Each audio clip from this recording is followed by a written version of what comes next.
どうも、ベトナム在住の内津です。今日でね、細かいのいくつか取り付けて完成させていきたいと思います。いろいろ取り付けする前にね、このキックペダルの説明というか、前回ね、空回りしたやつ、原因が分かりました。ここなんですよ。ここね、スリットで切れてないといけないのに、つながったまんまなんですね。だからね、締め付けができなくって空回りしたみたいです。実はね、私このコピー品のキックペダルではね、過去にいろいろ失敗してるんですよ。キックペダルに関してはね、下部の純正品新品は手に入らないですけど、ウェーブとかのが手に入るんでね、それをね入手するのがいいです。取り付けの前にね、一つ調整がありました。これね、ベトナムでコピー品のケーブルをつけると、このね遊びがすごく大きくなって、ここの調整じゃね足りないんですよ。ちょっとそこのね、加工というか細工やっていきます。使うのはこれですね。赤い方がちょうどのサイズだったはず。これ何かっていうとね、本来はこういう線をね通してかしめてつなぐやつなんですけども、これの外側をね中に入れちゃうんですよ。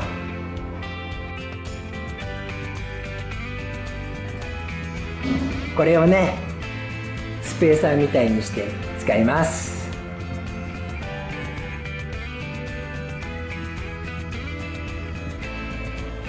さっきのこの赤いやつをねここに入れちゃうんです。これでね押して、まあちょっと位置変わりますけどね、まあまあ大丈夫です。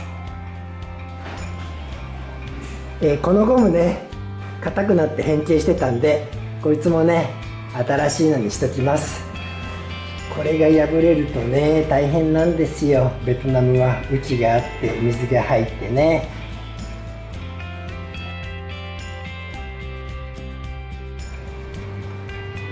これでねちょうどいいぐらいになりました。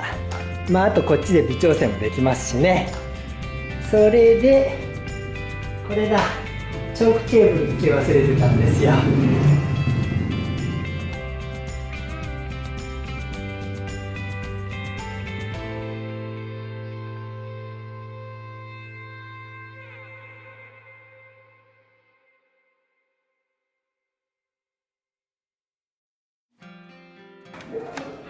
カメラに映ってないかな。ちゃんとチョーク使えますね。ここね。本もねつけておきます。ちょっとでかいんで曲げないとつかないんだが、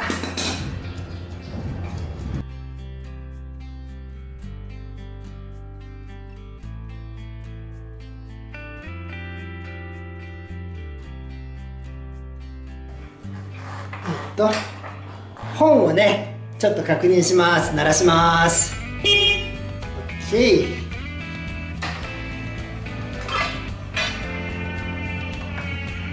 ェーンカバーね色塗っておきました。なんでこいつ取り付けですね。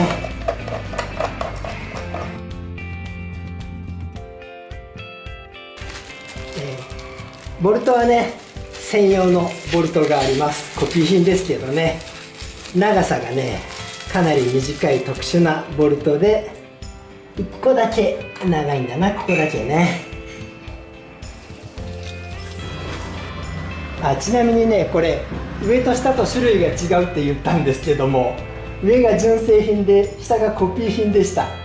作りが悪いんでね、穴の位置をずらさないとつかなかったり、ここのね波が加工がすごい荒かったですね。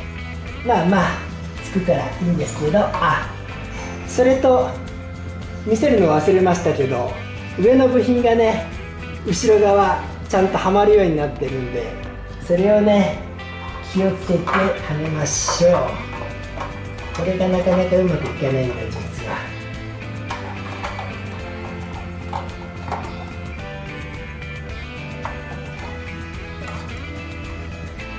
うわー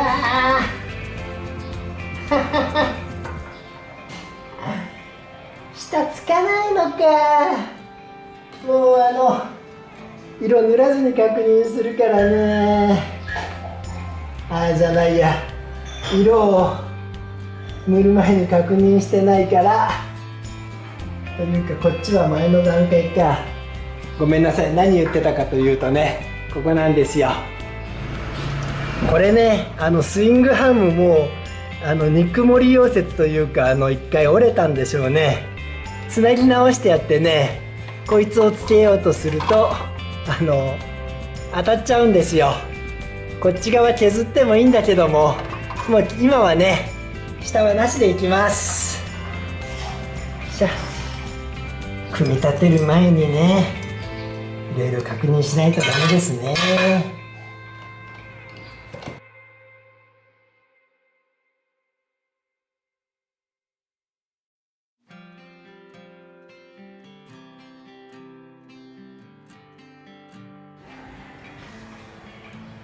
次はね、このカブ、私ねスーパーカブブレーキかけてフロントがね起き上がるのが苦手なんで、ここにねゴム部品というか、なんていうのかな、起き上がり防止のね部品つけてます。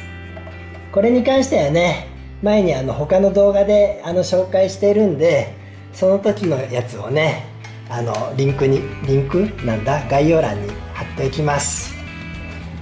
これで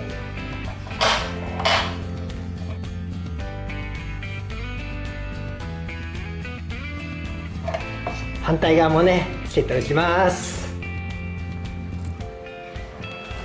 ヘッドライトね、多分これ中古じゃないのかな、買ってきたんですけど、というかずいぶん前に買っておいたんだけど、こいつがね干渉する可能性があるんだな、多分。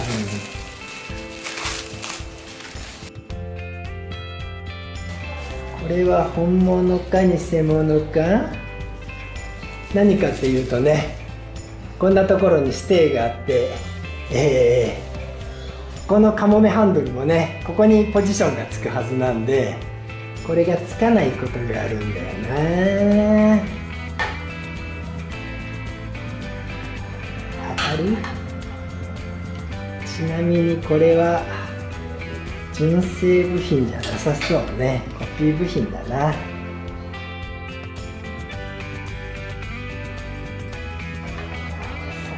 アースが2つあんのか。ちょっとアース増設します。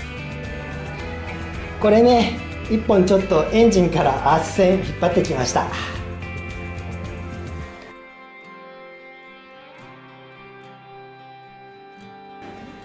でヘッドライトなんだが、これがねメーターからの割り込ましの線なんだけども、コピー部品の怖いのはね、たまにハイとローが逆転してるんだよね。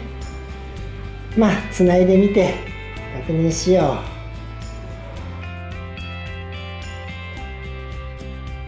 う。このポジションがねここに干渉しそうですけど、これちょっとかなり柔らかいんで押し込めばいけそうです。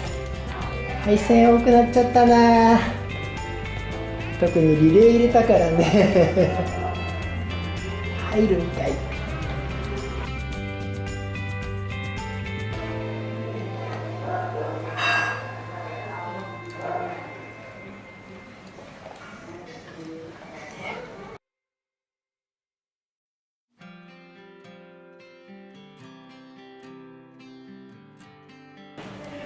そもそもね穴の位置が合いませんでした。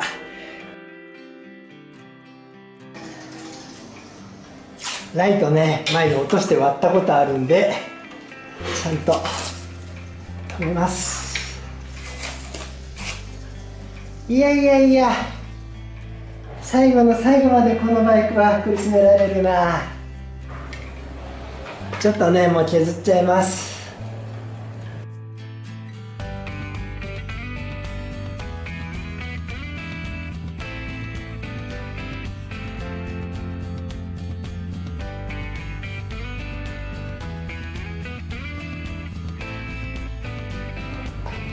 ミラーのね取り付けです。本来はこっちですけどね、ここにつけます。それでカブは8ミリ、落とした。10ミリしか持ってないんでね、変換アダプターでいきます。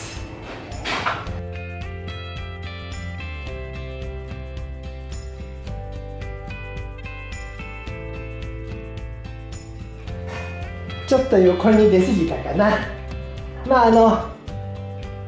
8ミリのね短い丸いやつまた探しておきます。とりあえずこれは家にあったもんだから。いやー、あとはここのカバーで終わりじゃない？まずねフロント側にカバーをつけていきます。で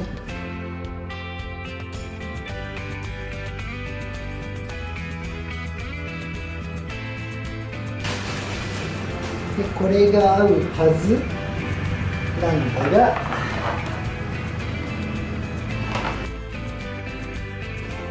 ここにね穴があるんですよ。だけどバリ取るか。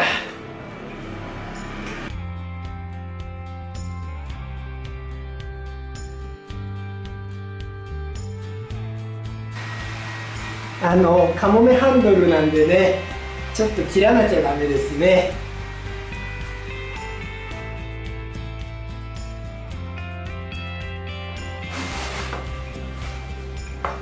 金の子使ってね、こうやって切ってきました。これでいけるんじゃね。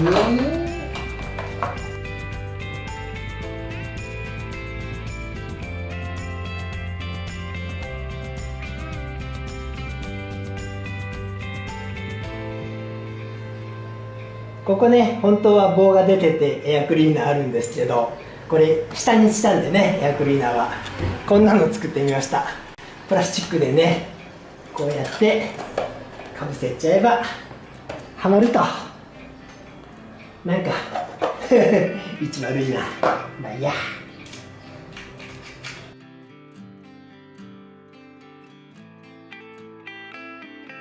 これで完成したんじゃないのかな。あとはステッカー。これ本来はね純正風のタンクをつけるつもりで純正風のステッカーをね準備してたんですけど、これ貼りましょう。やっぱ赤だよね。赤じゃないかな。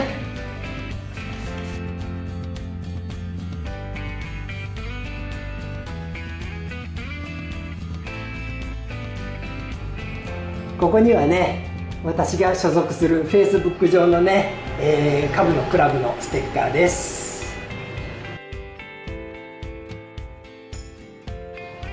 ここはね、アンドンライト、ポジションライトをねつけるつもりでつかなかったんで、ポジションライト用のステッカーがね案外似合うんじゃないのかな。こん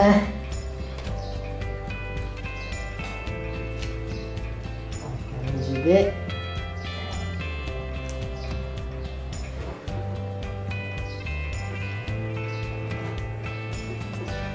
いいんじゃない？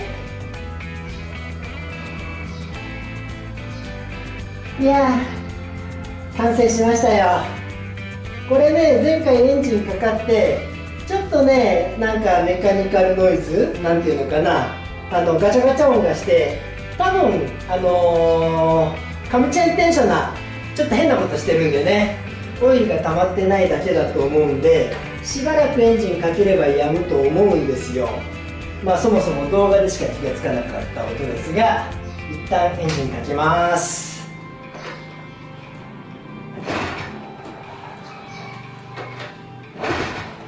あ、違うガソリンコックオフじゃん。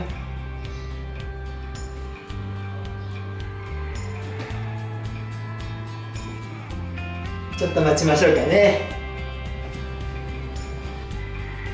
さあ行ってみよう。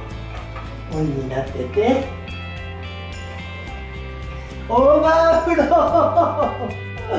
オーバーフローしました。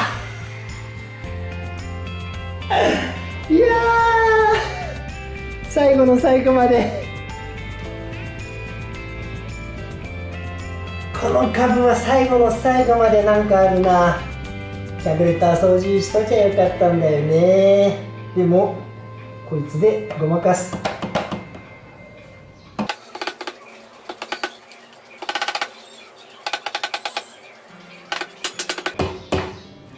ダメだ、ずーっと出てるんですよ。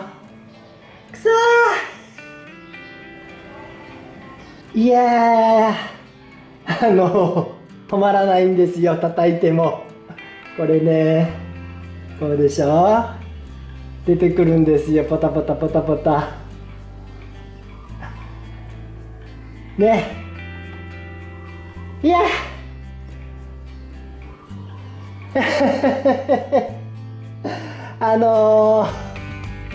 もうビデオ回さないでね、キャブ掃除しようかなとも思ったんだけども、せっかくここまでやってきたんでね、次回キャブレター掃除してもう一回エンジン始動させてね、終わりにしたいと思います。なんで今回で終われずに次回で終わりです。それではまた。